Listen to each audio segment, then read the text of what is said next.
বন্ধুরা কেমন আছো তোমরা? আশা করছি তোমরা সকলেই বেশ ভালো রয়েছো। আজ আবার আমি নতুন একটা রান্নার সঙ্গে চলে এসেছি। আজকে খুব সিম্পল, আশা করি তোমরা এটা অনেকেই খেয়েছো আবার অনেকেই খাওনি। দেখো তোমাদের জন্য কি রইল। আজ বানাবো মুসুরির ডাল দিয়ে একটা বড়ার তরকারি। দেখো কিভাবে করছি। প্রথমে মুসুরির ডালটাকে ভিজিয়ে রেখেছি সারা রাত, তোমরা চাইলে 3-4 ঘন্টাও ভিজিয়ে রাখতে পারো। এবার আমি মুসুরির ডালটাকে শিলে বাটবো।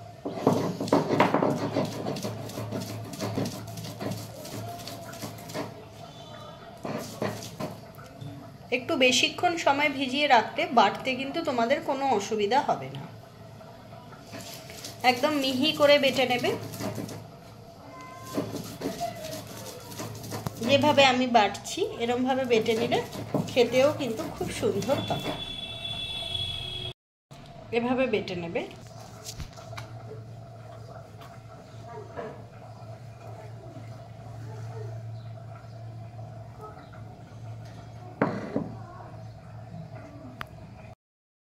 ঘরে থাকা উপকরণ দিয়েই আমি কিন্তু এই বড়াটা বানাবো।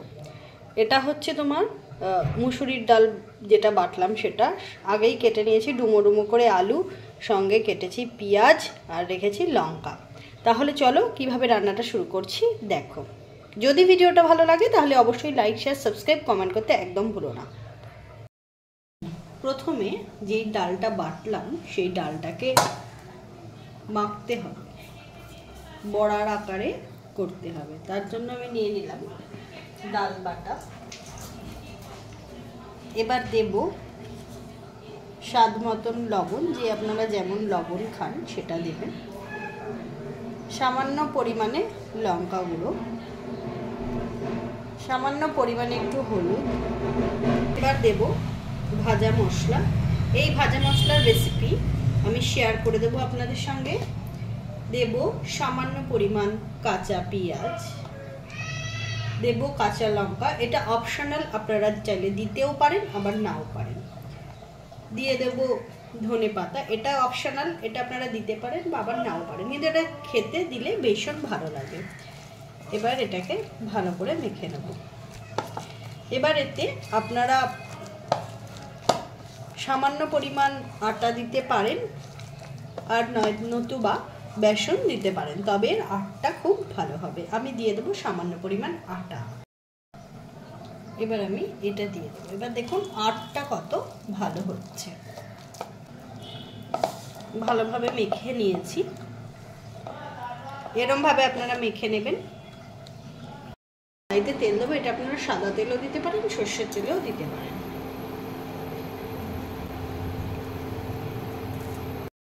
তেলটা আমি ভালোভাবে গরম করে নিয়েছি, আপনারাও কিন্তু তেলটা ভালোভাবে গরম করে নেবেন। দেখতেই পাচ্ছেন ধোঁয়া উঠছে। এবার আমি দিয়ে দেবো বড়া।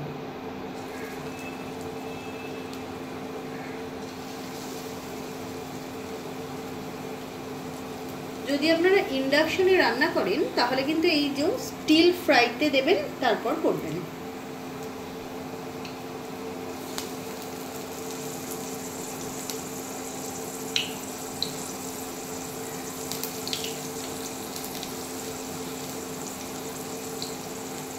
বড়াগুলো একটু ছোট ছোট করবেন, দেখতেও ভালো লাগবে, খেতেও ভালো লাগবে। এবার আমি বড়াগুলোকে উল্টে নেব। দেখবেন যাতে একটার গায়ে আরেকটা লেগে না যায়। আমারও যদিও সাইডে একটু লেগে গেল।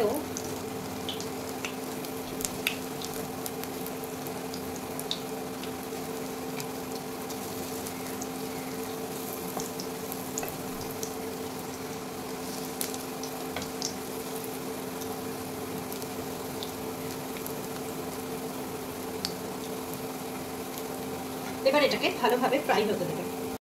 তুলে নেব। বড়া তোলার জন্য দেখুন একটা টিস্যু নিয়ে নিয়েছি, যাতে তেলটা অ্যাবজর্ব করে যায়।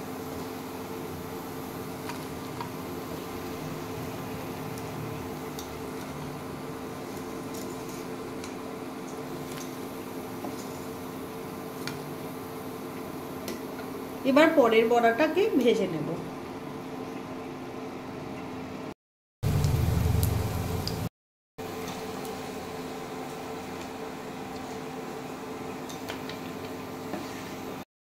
এটা আপনারা শুধু চা কফির সাথেও কিন্তু খেতে পারবেন, আবার শুধুও খেতে পারেন ভাতের সাথে।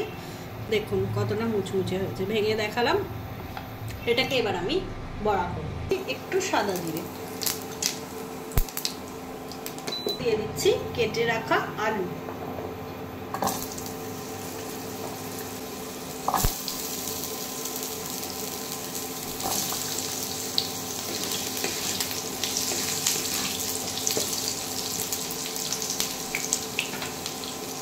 দিচ্ছি কেটে রাখা পেঁয়াজ,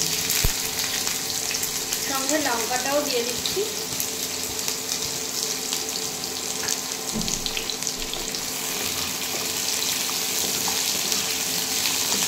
ভালো করে এটাকে ভেজে নেবেন।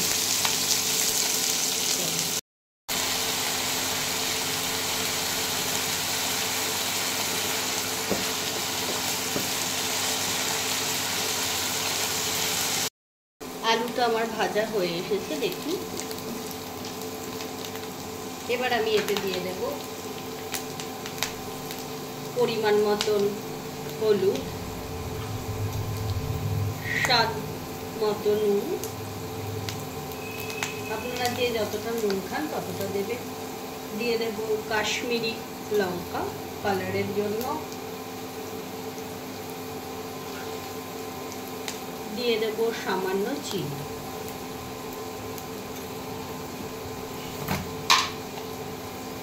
দেব ভাজা মশলা। এটা আমি আগেই বলেছি আপনাদেরকে, শেয়ার করে দেব। এবার ভালো করে মিশিয়ে নেব। এটাতে চাইলে আপনারা টমেটোও দিতে পারেন।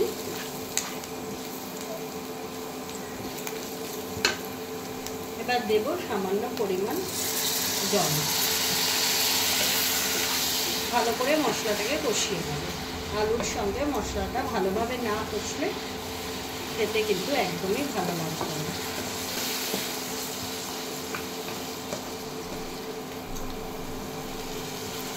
আলুর সাথে ভালোভাবে মাখানো হয়ে গেছে। এবার দিয়ে দেব পরিমাণ মতন জল।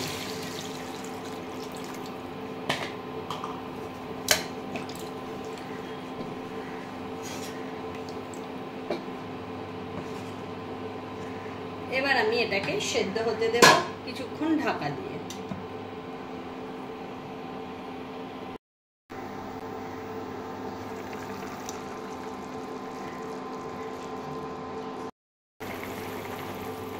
আলু একদম সেদ্ধ হয়ে গেছে।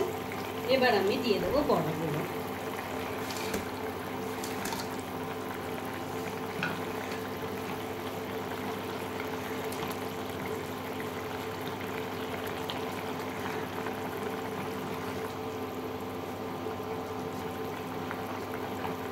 এবার দিয়ে দেবো উপর থেকে সামান্য ধনেপাতা। এটা অপশনাল, আপনারা চাইলে দিতেও পারেন আবার নাও পারেন। এবার এটাকে একটুখানি হাই ফ্লেমে ভালোভাবে ফুটতে দেবেন। এই সময় কিন্তু কোনো ঢাকা দেবেন না। একবার দেখিয়ে নি, এই দেখুন কত সুন্দর হয়েছে।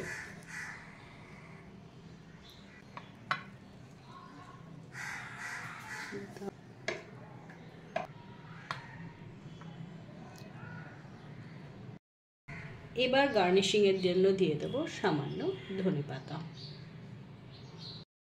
কত সহজেই বানিয়ে ফেললাম ডালের বড়ার তরকারি। যদি আমার ভিডিওটা ভালো লাগে তাহলে অবশ্যই লাইক, শেয়ার, সাবস্ক্রাইব, কমেন্ট করতে একদম ভুলো না।